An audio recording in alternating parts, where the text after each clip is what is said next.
Everyone, welcome back to my channel Purnima Keso blog. और आप सब कैसे हैं? आई होप आप सब बहुत अच्छे से होंगे। मैं भी बढ़िया हूँ। अगर इस वीडियो के माध्यम से आप मेरे चैनल पे नए जुड़े हैं तो चैनल को सब्सक्राइब करेगा, वीडियो को लाइक करेगा और वीडियो बिना स्किप किए हुए पूरी देखिएगा, क्योंकि हर जानकारी बहुत सही और सटीक होगी और आपको पूरी तरह से समझ में आएगी। और अगर आपको समझ में आती है तो एक अपनी राय जरूर दीजिएगा, क्योंकि हर रिएक्शन एक पॉइंट ऑफ व्यू होता है और मैं भी चाहती हूँ मेरी पब्लिक भी अपना पॉइंट ऑफ व्यू रखे। मैं हर कमेंट का रिप्लाई भी करती हूँ और वेलकम भी करती हूँ। तो चलिए वीडियो को स्टार्ट करते हैं। कल मैंने एक वीडियो बनाई थी द ग्लैम गर्ल के ऊपर, एक ऋषि और हिमांशी करके। तो कुछ लोगों को ये कंट्रोवर्सी तो समझ में आई, पर शायद सब लोग सबको फॉलो नहीं करते, सारे ब्लॉगर्स को, तो थोड़ा सा कंफ्यूजन क्रिएट हुआ। इसलिए वीडियो को ये इस कंट्रोवर्सी को आगे अपडेट बताने से पहले थोड़ा सा इंट्रोडक्शन देती हूँ कि एक लड़की थी, हिमांशी नाम था, उसने ग्लैम गर्ल करके एक चैनल बनाया था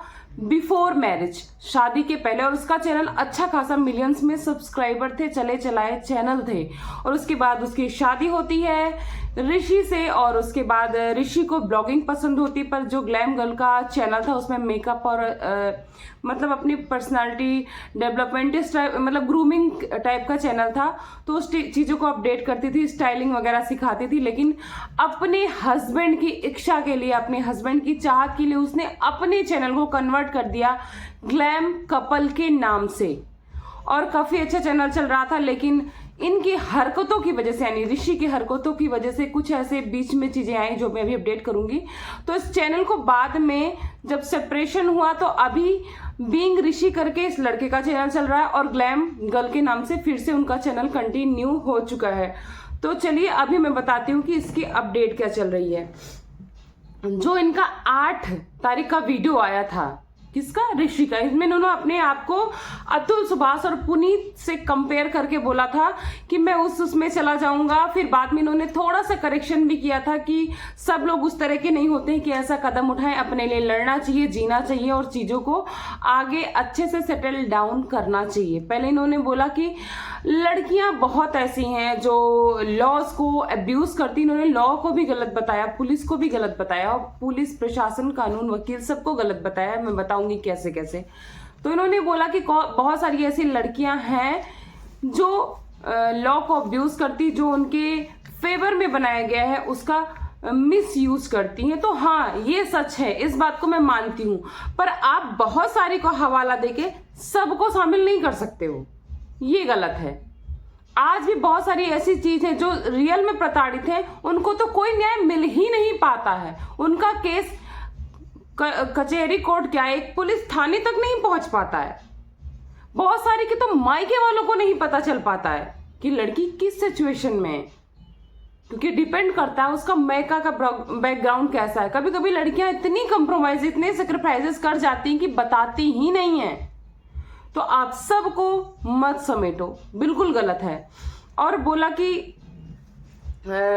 ये जैसे अतुल सुभाष है, जैसे पुनीत है, लड़के ऐसे ही होते जाएंगे, ये बहुत गलत बात है। क्यों होते जाएंगे? और आप क्या जानते हो इन केसेस के बारे में? पहले इन केसेस की अपडेट जाके सुनो। स्टार्टिंग में अगर कोई इस तरह के अटेम्प्ट करता है, सुसाइड करता है ना, तो सारा फेवर उस तरफ चला जाता है, क्योंकि उस दुनिया में नहीं होता है, लोगों की सिंपैथी चली जाती है। लेकिन कोई भी गलत फैसला, कोई भी जो डिस्प्यूट होते हैं उसमें एक इंसान कभी भी भागीदार नहीं होता। दोनों तरफ से कुछ ना कुछ मिसअंडरस्टैंडिंग, कुछ ना कुछ मिस हैपनिंग होती ही होती है। मैं आपके केस में भी नहीं बोलूंगी कि टोटल हिमांशी सही होंगे, कहीं ना कहीं कुछ ना कुछ हो सकता है मिस हैपनिंग उनसे भी हुई हो। लेकिन ये तो साफ दिख रहा, आप लोग उनको आज तक पोक करते आ रहे हो। पिछले 1 साल से उसने आपके इस मैटर में कुछ बोला ही नहीं है, लेकिन आप पोक कर रहे हो। फाइनली उसको बोलना पड़ा, और उसका एक शब्द आपके पूरे के पूरे कंट्रोवर्सी, जो आपने Q&A वीडियो बनाया, जो आपने इतना लॉ को इंट्रोड्यूस करके अच्छा खासा वीडियो बनाया है, इनडायरेक्ट टारगेट करके सबको गुड़ गोबर कर दिया, सब पर पानी फेंक दिया। क्यों? क्योंकि वो सच थी। क्योंकि जब सच आता है ना, भले देर से आए, भारी पड़ जाता है। तो इस तरह का हवाला देना बंद करिए, क्योंकि एक वीडियो पॉपुलर हो रहा है, बहुत ज्यादा पॉपुलर हो रहा है, आप सबने शायद देखा भी होगा जो इनको फॉलो करते होंगे, नहीं तो मैं बता रही हूँ कभी जाके देखना कि एक वो बता रही थी कि मैं जो स्माइल करती थी वो फेक थी, क्योंकि मुझे मन नहीं करता था, चीजें ऐसी चल रही थी। और उन्होंने खुद ब्लॉगर होने के बाद ब्लॉगर की रियल लाइफ बताई कि हर बार ब्लॉगर ना जो दिखते हैं वैसे नहीं होते। 30 मिनट के लिए 10 मिनट के लिए हंसना, एक्टिंग करना कोई बहुत बड़ी बात नहीं है, हम भी करते। तो अब मेरा जो पति था, जो है ऋषि, वो तो बहुत अच्छा एक्टर है और मुझे प्रेशराइज किया जाता था कि स्माइल करो, वीडियो नहीं रुकनी चाहिए चाहे कुछ भी हो जाए। मैं बोलती थी नहीं हंसा जाएगा मेरे से, लेकिन प्रेशर में मैं फिर भी सोचती थी कि चीजें सही हो जाए। फिजिकली, मेंटली और हर तरह से कोशिश कर रही थी। चैनल की वीडियोस भी बना रही थी, फिजिकली काम भी कर रही थी। इवन उनके घर में रिलेटिव्स आते थे तो उनके सामने मुझे बोला जाता था कि मेंटली अनस्टेबल है, ये पागल है। और किसी लड़की को ससुराल में या मायके में ही ऐसे बार बार बोला जाएगा तो उसके ऊपर क्या बीतेगी, लड़की हो या लड़का, अपने ऊपर रख के सोचना। रियली आदमी का ना कॉन्फिडेंस लेवल डाउन होता है।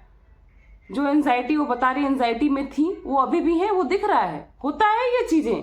और अगर इंसान खुद के लिए लड़ रहा है और खुद को उससे बाहर निकालने की कोशिश कर रहा, अपनी लाइफ को प्राइवेट करने की कोशिश कर रहा, तो आप उसको पब्लिक करके बार बार पोक कर रहे हो तो सामने से तो बंदा बोलेगा ही।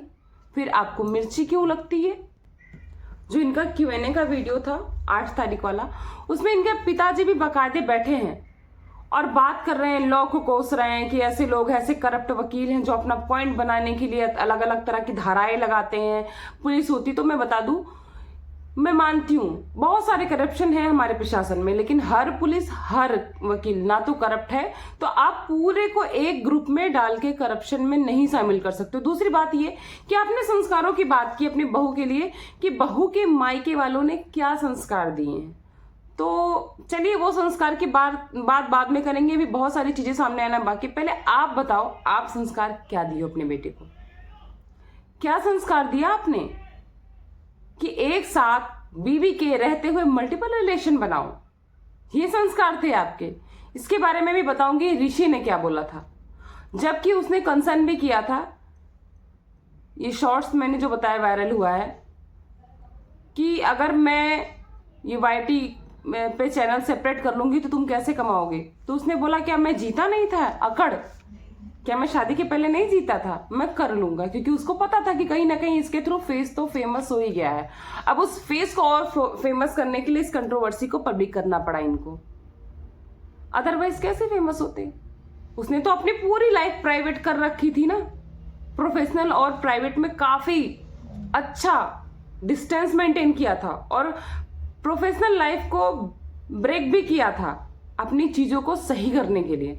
पर आपने क्या किया, अपने फेस को और फेमस करने के लिए आपने कंट्रोवर्सी का सहारा लिया, उसको पोक किया, तो वो चीजें लेके आई तो आपको बुरा लग रहा है ना?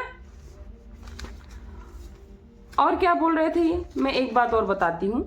इन्होंने बोला कि अभी भी बहुत सारे लोग जो मार खाते हैं वो नहीं बोलते हैं, नहीं चुप रह सकते जो मार खाएंगे।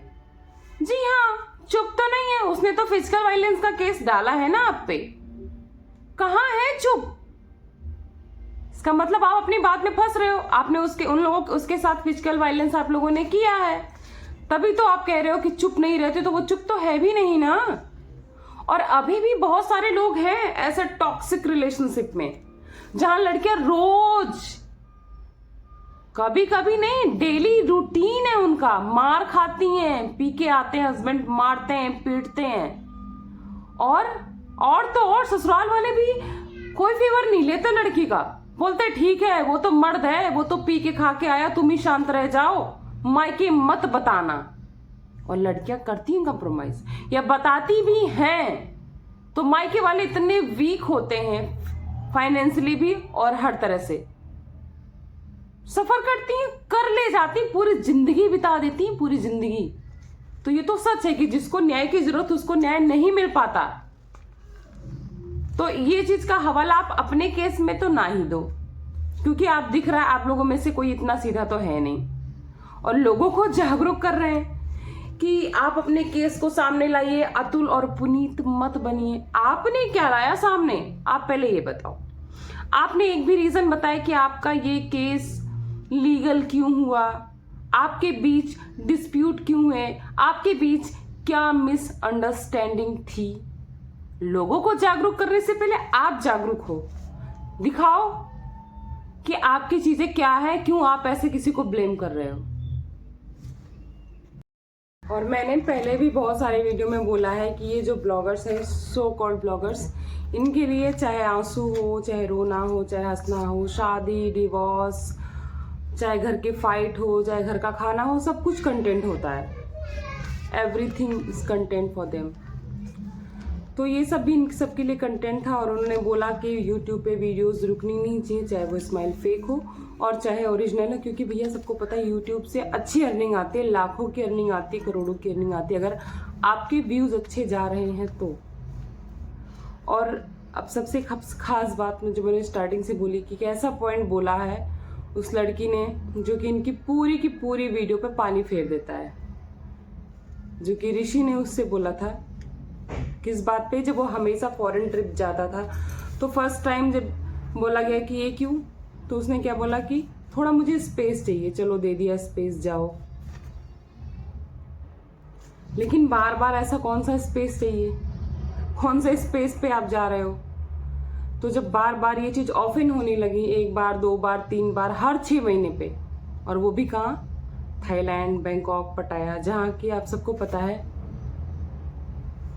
कि जो प्रोस्टिट्यूशन है ये सब लीगल होते हैं। इनके शौक सबको पता है, जो कि अपने आप बताए उन्होंने कि लास्ट में उन्होंने बोला कि जब चीज़ें सामने आने लगी कि लेट्स कीप इट ओपन। क्या मतलब है इसका? कुछ लोग शायद समझ गए होंगे, नहीं, पर जो नहीं समझे मैं समझाती हूँ।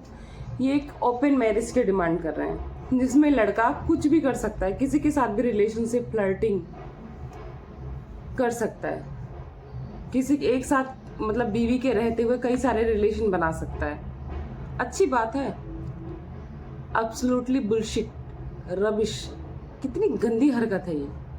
इस तरह से आप सोच रहे हो, चीट कर रहे हो, सामने से डिमांड कर रहे हो और आपके साथ कोई रहेगा, बिल्कुल भी पॉसिबल ही नहीं है।